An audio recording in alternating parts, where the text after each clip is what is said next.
Hi guys, let us today understand basic Spring example, and I'll try to compare the normal program which we do and generally we do with Spring. Okay, so let us see this now.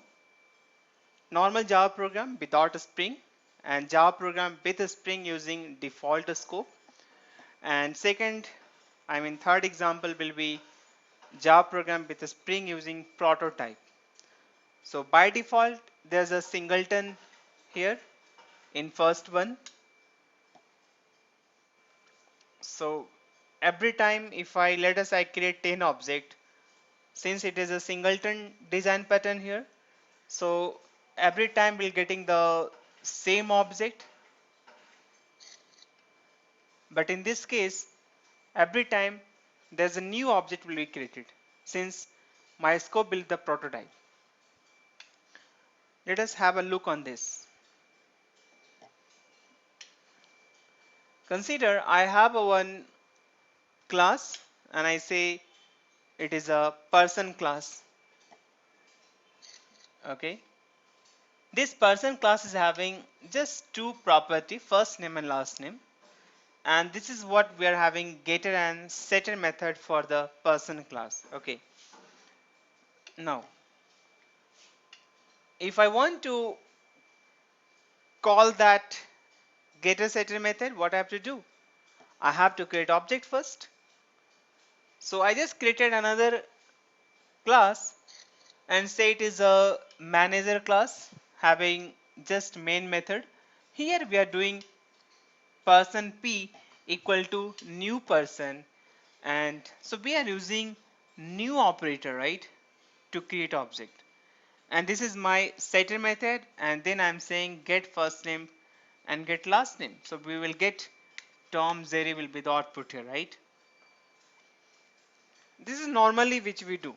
Now let us try with Spring, how we do with the Spring here. So you can see if we compile and run the code, we are getting the output here, Tom and Jerry, right? Because we have done p dot get first name and p dot get last name, right? Now let us try to see how we can do with Spring. So this is the first basic example of a Spring. Now here I am trying to use my eclipse. My eclipse 6.0 is enough, so you can use my eclipse 6. Okay, and here I am saying right click and then say new and selecting Java project, normal project. It is not web application or enterprise application, normal Java project I have selected here, and then I'll give the project name. So project name is given here, Java project with Spring, right?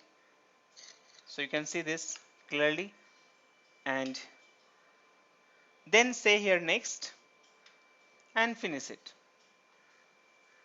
So we have created Java project with Spring. Now I'll come to here, we'll add one class now and say right click new class.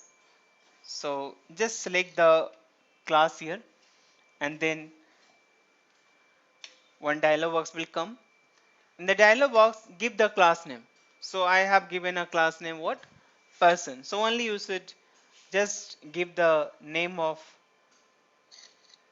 class here. If you have created package, just browse it. If it is not, just say new package, created package there. Or here itself you can say right click new package, you can create package and then click finish. Once you are clicking the finish, okay, this is we have. Now we have already with person class. Now in the person class, what we are doing here, we are having first name last name same, right? And there's a getter setter method here now, isn't it?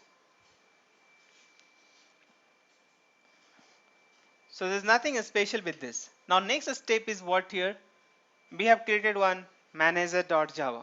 Okay, there's no code till now, right? Same way, just create a class, say manager.java, and it is coming here, right? Now what we have to do next?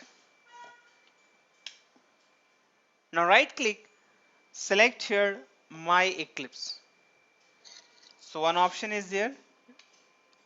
In the my eclipse, select here add spring capabilities. Once you are saying add spring capabilities, one dialog will appear, and then select the version of a spring, what version of a spring you would like to add with your project. Okay, so first is the spring 1. As I said initially, it was 1.1, 1.2, and then 2 has come.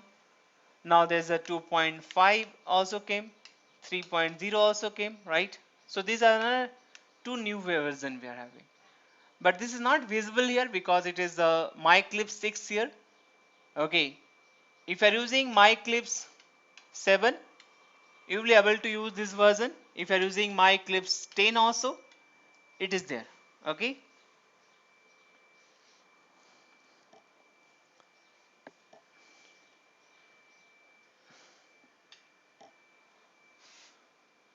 so I would like to show you here. Look it now. Let us say this is one application I have. In this I want to add my eclipse capabilities. So I'll just select here and then say here add a spring capabilities. So you can clearly see here what are the version we are having: 1.2, 2.0, then 2.5, then 3.0 has come. So this is the latest one, and there are a number of libraries here we are having for different. As I said, there is it is collection of sub framework. So there's a core libraries, AOP libraries. If you're working with AOPs, you have to select this libraries. If you're just working basic, just select this one. If you're working with JDBC, you have to select this JDO, iBuddies. Like if you're looking for some Hibernate plugins and all, you can just go for Hibernate core or annotation based top links. So all these libraries are available here. You can just select, it will come to your project. Okay. So if I just select here 2.5 or 2, so core libraries, and then say next, and if I just say next and just say finish it. Okay,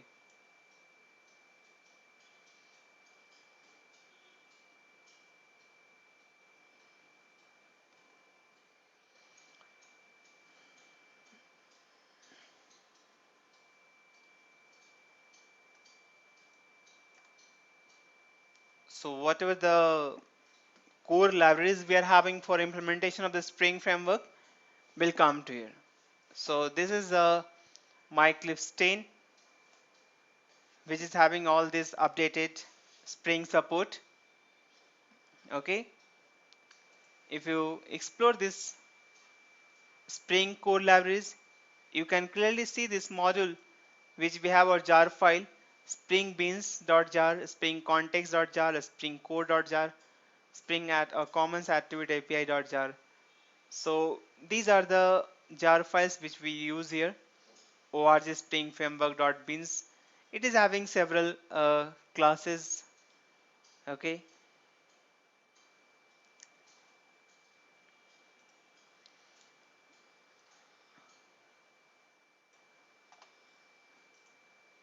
if we come to the context, we are having application context which we'll use in our program.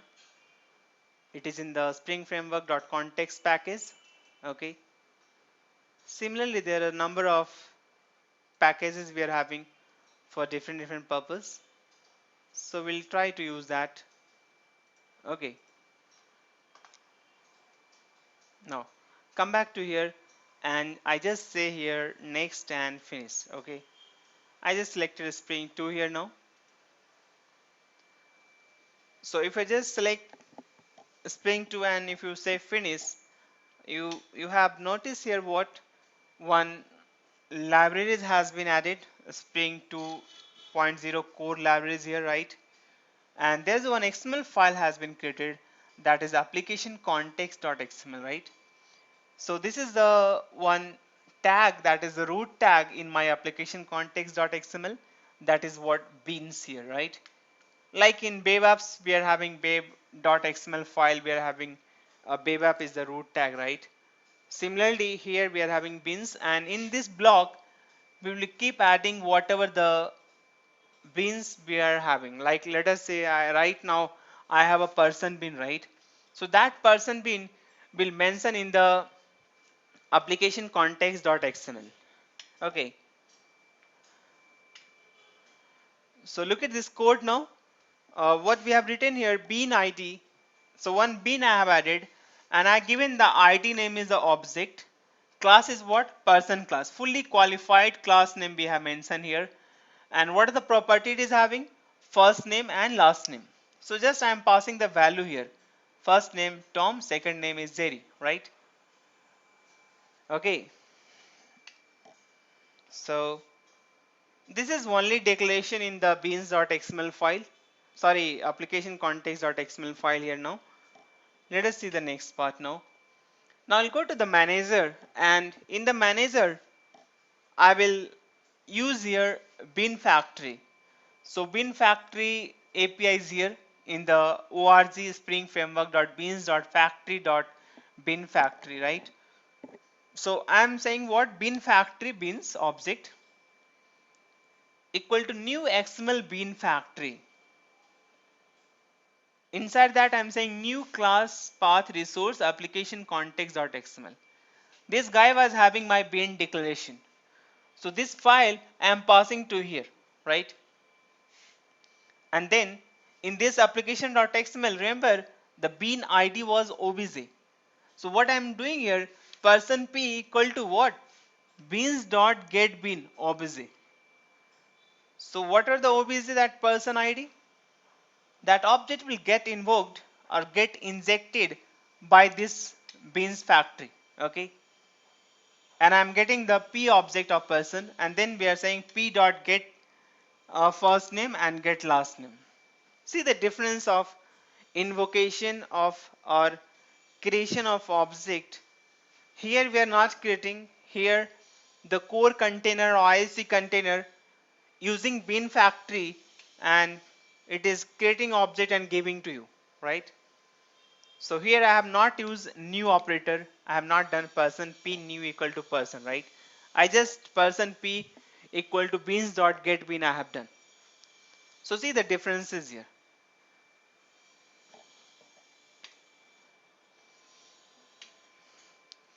Once you run the code, okay, you are getting the output. That's nice. So here we are getting the output. Just right click and say run as Java application, you will get this output now, right? So that's all.